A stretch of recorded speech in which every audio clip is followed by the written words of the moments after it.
I am going to take you through our first reading here, which is going to be a personal narrative. This whole first unit will be on personal narratives. And this first one, as you can see probably from the title, is a comedic writer. And you can tell that from her title. Usually we don't see the word shitty in our titles, but but this is a very famous article. It's kind of more like a magazine type of article. But we're going to be looking at a bunch of different styles of personal narratives in this first unit, just so you can see what the possibilities are. So the first thing that I want you to look at is her introduction. And what we're looking for first is the thesis. So the thesis is the primary argument. It's the argumentative statement that the whole rest of the article is sort of pointed towards. So if we look, sometimes we can look at the title and that'll tell us a little bit. So we assume that she's probably talking about shitty first drafts, but we're going to try and see what might be the thesis. Normally, the thesis is at the end of the introduction. For most argumentative articles, which we'll get to in our next unit, it's at the end of the introduction. But in many of these personal narratives, it is in different places, often at the beginning, which we'll see here in a minute. Because there's more freedom in personal narratives. And part of the reason that I start out with this particular unit is that I want you to kind of get a sense that it is to kind of get away from these restrictions you may have heard in the past in high school or, just in other writing classes where they're talking about the 5-paragraph structure, which is great for a foundation and it's absolutely necessary. So this is not to, come down on those classes at all, but it is to say now that we're in college, we're going to kind of move beyond that 5-paragraph structure and kind of open up a little bit. And that's what we're going to see in these personal narratives. So as we get ready here, so this says, now practically even better news than that of short assignments is the idea of shitty first drafts. All good writers write them. This is how they end up with good second drafts and terrific third drafts. That is the thesis right there. And the idea, we can see here that it's 3 sentences. So normally we think of a thesis as 1 sentence. But again, in a personal narrative, we can have a little bit more freedom. So it's 3 different sentences. And the idea that she's getting across here is that we need multiple drafts to get to a good one. So the first draft then is inherently going to be shitty, right? So that's the idea. Then in the next part of her introduction, she's going to talk about the misconception that people have about professional writers. So let's take a look at this part right here. This is her setting up that misconception. And she says, people tend to look at successful writers who are getting their books published and maybe even doing well financially and think that they sit down at their desks every morning feeling like $1 million, feeling great about who they are and how much talent they have and what a great story they have to tell. That they take in a few deep breaths, push back their sleeves, roll their necks a few times to get all the cricks out, and dive in typing fully formed passages as fast as a court reporter. So this is the misconception. She's saying that people think that for professional writers, writing is easy. And then she has a transition here. She says, but this is just the fantasy of the uninitiated. And the idea here is that she's saying that's just a fantasy of people who don't write or who have never written or who don't know anything about writing. And now she's going to talk about here's what the reality is. Here's what writing is really like for professional writers. So she says here, I know some very great writers who you love, who write beautifully and have made a great deal of money, and not one of them sits down routinely feeling wildly enthusiastic and confident. Not one of them writes elegant first drafts. All right, one of them does, but we don't like her very much. We do not think she has a rich inner life or that God likes her or can even stand her. Although when I mentioned this to my priest friend Tom, he said that you can safely assume you've created God in your own image when it turns out that God hates all the same people you do. So we can see here at the end, all of this is pretty much like a comedic aside. It's reinforcing what she's saying, but in essence, she's kind of just making a joke and kind of joking around and that kind of thing. So that's how we can tell that this is more of a casual comedic style. We're going to look at in the next article that we read, it will be much more serious. So, but we can see by all of these little asides, even this parentheses and all these kind of comedic little quips, that this is a less formal type of essay. And then the next thing I want us to look at is the structure of paragraphs, which we're going to be looking at throughout this whole class. But what we want to look at is the is the topic sentence, and the topic sentence is just the first sentence of a paragraph. So here we're going to look at this one for a second. Actually, let me do a different color so that it's a little bit easier to read. Okay, so very few writers really know what they're doing until they've done it. So the idea with the topic sentence is you want to introduce the topic of the entire paragraph, and then each of the sentences after that should reinforce what that sentence says. So it's kind of setting up for the reader the idea of, okay, here's the topic. That's why it's called the topic sentence. So and then she goes on to say, nor do they go about their business feeling dewy and thrilled. They do not type a few stiff warm-up sentences and then find themselves bounding along like huskies across the snow. One writer I know tells me that he sits down every morning and says to himself nicely, it's not like you don't have a choice because you do. You can either type or kill yourself. So again, she's making kind of, comedic little asides here. And she says, we all often feel like we are pulling teeth, even those writers whose prose ends up being the most natural and fluid. The right words and sentences just do not come pouring out like ticker tape most of the time. Now, Muriel Spark is said to have felt that she was taking dictation from God every morning, sitting there, one supposes, plugged into a dictaphone, typing away, humming. But this is a very hostile and aggressive position. One might hope for bad things to rain down on a person like this. So again, she's just kind of making some jokes in there and just talking about how rare it is for a professional writer to feel really good about their writing when they first start out. The idea here, and we can tell again from our topic sentences, very few writers know what they're doing until they've done it. So when they're first starting out, they're not exactly sure what they're going to write. So, and that is true of beginning writers, intermediate writers, professional writers, any writers. That's what she's getting at here. It isn't easy for anyone. Some of the paragraphs you can see as well are very short. This is only 2 sentences. For me and most of the other writers I know, writing is not rapturous. In fact, the only way I can get anything written at all is to write really, really shitty first drafts. So again, she's kind of reinforcing this idea that we have to get a shitty first draft down before we can actually revise and get it to really look good. So she's really reinforcing this idea of these really, really shitty first drafts, which goes with her title too.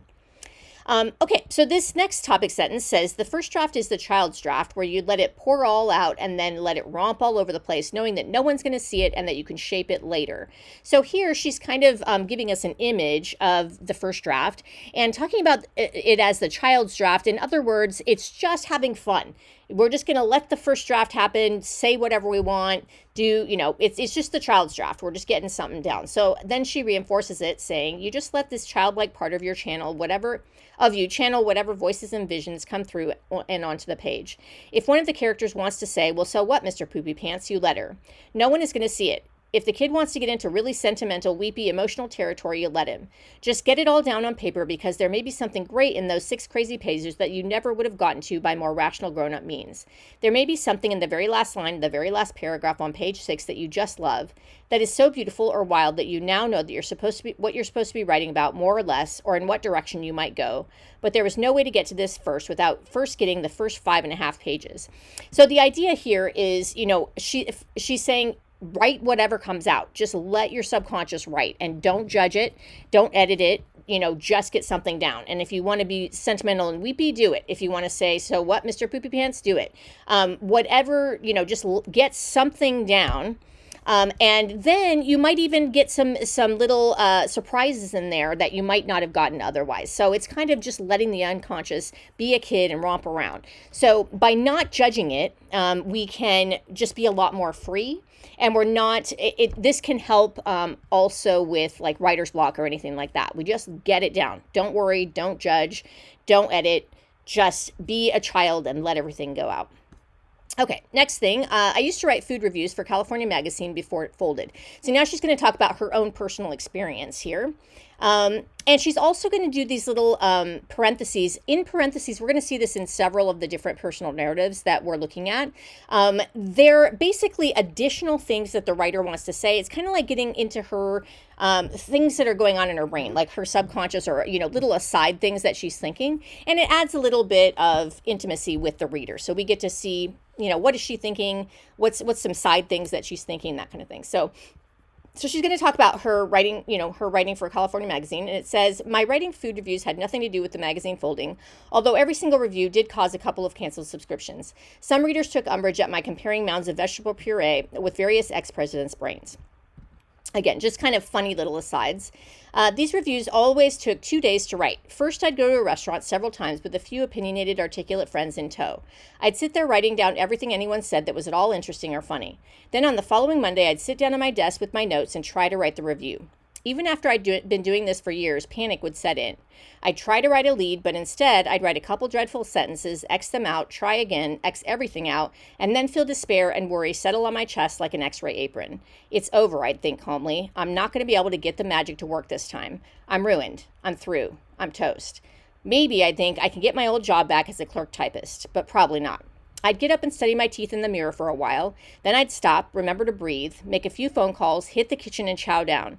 Eventually I'd go back and sit down at my desk and sigh for the next 10 minutes. Finally, I would pick up my 1-inch picture frame, stare into it as if for the answer, and every time the answer would come, all I had to do was write a really shitty first draft of, say, the opening paragraph, and no one was going to see it. So all of this in here is intended to let the reader, who might be a beginning writer, it could be anyone really, and she's just letting them know all of that kind of panic is just normal with any kind of writing. So all of this, she's saying, she'd write something, X it out, write it again, X it out. Then she'd feel all this panic and think, okay, I'm not going to be able to do it this time. Then she'd get up and she'd study her teeth, and then she'd, make a few phone calls and eat and all these different things, which is pretty relatable probably to most of us. We all have that kind of panic. And that's partially what she's getting at here, is that this is just part of the writing process. We all panic when we first get a writing assignment. We're not sure we're going to be able to do it. We text someone, we look at TikTok, we do all kinds of different things. And then we have to eventually sit down and write. And part of what doing that is just saying, okay, I just got to write a really shitty first draft. So that's kind of what she's getting at here. The next one, it says, so I'd start writing without reining myself in. So this is kind of the next step. She's in panic mode here, and she, but now she's sitting down and she's like, okay, I'm just going to start writing. And and without reining myself in means that she's not judging herself. She's just doing that child's draft she talked about before. And she's just letting things come, writing whatever comes to mind. So it says, it was almost like just typing, just making my fingers move. And the writing would be terrible. I'd write a lead paragraph that was a whole page, even though the entire review could only be 3 pages long. And then I'd start writing up descriptions of the food, one dish at a time, bird by bird. And the critics would be sitting on my shoulders, commenting like cartoon characters. They'd be pretending to snore or rolling their eyes at my overwrought descriptions. No matter how hard I tried to tone those descriptions down, no matter how conscious I was of what a friend said to me gently in my early days of restaurant reviewing, Annie, she said, it's just a piece of chicken. It's just a piece of cake. So in here, she's talking about, she's just writing, but we all have those kind of like critics on, kind of, she's saying, on our shoulders, saying, kind of that editor, kind of saying, oh, well, that's just so stupid, or that's boring, or whatever. We have those kind of voices. And she's saying she just keeps writing. She doesn't listen to them. She just keeps going, right? Then it says, but because by then I had been writing for so long, I would eventually let myself trust the process, sort of, more or less. So now she's talking again about sort of her experience and what she's learned. So she says, I'd write a first draft that was maybe twice as long as it should be, with a self-indulgent and boring beginning, stupefying descriptions of the meal, lots of quotes from my black-humored friends that would make them sound like the Manson girls, more like the Manson girls than food lovers, and no ending to speak of. So, she's basically just saying, I would just write it out and see what happens. There's all kinds of problems with it. I'm going to have to go back and revise, but I've got something down. And this line, basically what she's getting at is that she's saying, she knows, because she's been writing for so long, that all of these things are part of the process. The initial panic that sets in, the fact that she thinks she's not going to be able to do it, the fact that she tries to avoid it by eating and making phone calls and all that kind of stuff. The fact that she just writes, but it's terrible, and that the first draft is terrible and shitty. All those things, she's done it so long that she knows that actually that happens every single time. That's just part of the process. So she's kind of learned, she says, I would, eventually let myself trust the process, sort of, more or less. So she's saying, yes, it's personal, but also she's saying it's universal. This is something that almost everyone, whether they are a beginning writer, an intermediate writer, a professional writer, we all have these things in common, because this is just what writing is like for everybody. It takes time. We have all these panic things. It takes multiple drafts. Sometimes we just have to write shitty things, all that kind of thing. It's just part of being a writer or writing things. So that's what she's getting at there.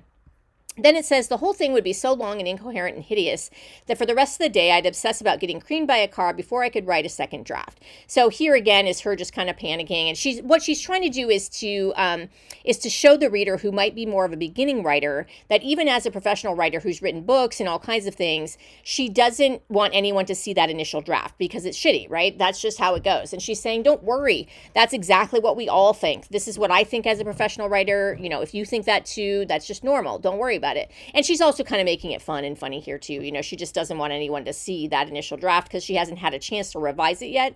And it's just basically her kid draft where she's letting things out. I'd worry that people would read what I'd written and believe that the accident had really been a suicide, that I'd panicked because my talent was waning and my mind was shot. So again, just kind of being comedic there. Then she says, the next day I'd sit down, go through it all with a colored pen, take out everything I possibly could, find a new lead somewhere on the second page, figure out a kicky place to end it, and then write a second draft. It always turned out fine, sometimes even funny and weird and helpful. I'd go over it one more time and mail it in. So the idea here is that she would, the next day after she had written that shitty child's draft, then she would go back and revise. And that's, again, just part of the writing process. You have to revise. And, everybody writes shitty first drafts, and everybody has to go back and revise. Nobody writes a perfect draft right out of the get-go. So when we put pressure on ourselves to have a perfect first draft, that's what makes us freeze. It makes us not want to write. And so she's trying to get us away from that and say, hey, don't worry about it. This is just how it goes. We have to do multiple drafts. And, so here she's saying she made all kinds of changes, revised it, and even did it a third time. And then it was finally ready to go. Then she says, then a month later, when it was time for another review, the whole process would start again, complete with the fears that people would find my first draft before I could write it. So she's just saying this is just a process of, this is how writing works. Even professional writers, have doubts. And, every time they sit down, they panic and, they try to avoid it and they, try to distract themselves and then they try to write something and it's a shitty first draft and then they go back and they revise it and then they do another draft and then finally it comes out good. But she's saying that's just part of the process for everybody. Almost all good writings begin with terrible first efforts. So again, this is reiterating her idea that you have to have the shitty first draft. You need to start somewhere. Start by getting anything down on paper. A friend of mine says that the first draft is the down draft. You just get it down. The second draft is the up draft. You fix it up. You try to say what you have to say more accurately. And the third draft is the dental draft where you check every tooth to see if it's loose or cramped or decayed or even, God help us, healthy. So here she's kind of giving a formula for, the beginning writer, where she's just basically saying, first draft, you just get it down. Second draft, you fix it up. That's the big revise, the revision. And then the third draft is where you polish it, basically. That's the idea. So what she's getting at, the reason that she's writing it here is that she's trying to help beginning writers and writers at any stage, really, and even other professional writers who might be thinking, man, am I unique or does everybody have these same issues? And she's just saying this is how writing works. Writing is not easy, even though, everybody thinks it is for professional writers, which is what she was getting at up here. She says it's not. Writing is tough. It takes multiple drafts. You have to write a shitty first draft. You have to go back and revise. You have to polish it back up. And you might have that initial panic, and all of those things are just completely normal. So she's trying to reassure, other writers, no matter what stage they're at, that that's just normal and that's okay. And you just have to keep going and you'll get to that great draft. And she's also, just trying to, she's trying to say, we're all part of this big writer, universe, and that, and she's trying to make it so that people don't panic and have that writer's block when they sit down, because usually writer's block comes from, being worried that it's not going to be perfect. And she's saying it's not going to be, no matter what you think, it's not, it's going to be shitty. So just go for it. So anyway, so that's the idea. So we can tell so she's more of a comedic writer. We got her shitty and that kind of stuff. She's making all kinds of jokes and, that kind of thing all throughout. She's also writing it very much to the reader like it's a friend. She's like kind of almost having a conversation with the reader and kind of reassuring the reader and saying, hey, don't worry, writing's hard. Just keep going, that kind of thing. So that's what this article is like and what it's about. And then we're going to look at some others that have very different styles. So this is just the first style. So you can see that personal narratives can be any style, and they're based on the voice of the writer. All right. Thanks, guys.